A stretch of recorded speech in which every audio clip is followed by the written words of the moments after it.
Остана празна нивата засадена со компири на земјоделецот Живко од Беровско двориште. Болеста му го преполови родот и сега наместо од своите 30 декари да извади 60 тони со компири, тој ќе има едва 20 тони слаб и неквалитетен компир. Компиропроизводството е единствената земјоделска гранка со која овој земјоделец го преранува семејството.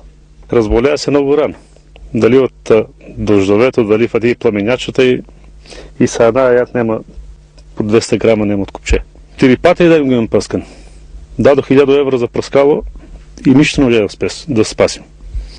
Одатарот на ова село, засаден на планинските ридови, обкружен со густа борова шума, потекнува највкусниот компир, брендот на Малешевијата. Се засадуваат компири на околу 1000 хектари и од нив живеат околу 1000 жители. Но дождот и сушата ја направија оваа година тешка за компиропроизводителите во Малешевијата.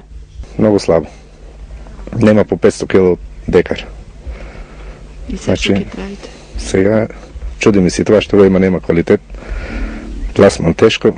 Да се живее на работна Македонија и на работна екзистенцијата и секоја година обстанокот да ти зависи од компирите и дрвата. Тоа е судбината на жителите од најоддалеченото село во Малешевијата двориште.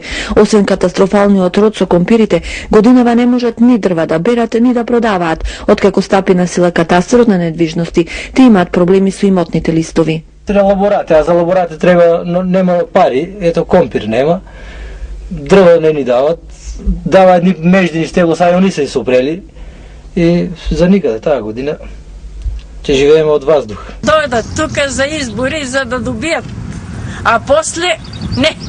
Половина од заборавеното двориште нема струја, другата половина само струја од 150 вати. 99% од жителите не се вработени, живеат од продажбата на дрвата и компирите. Годинава во Малешевијата наместо над 4000 тони се очекува принос на едва од 2000 тони со компири.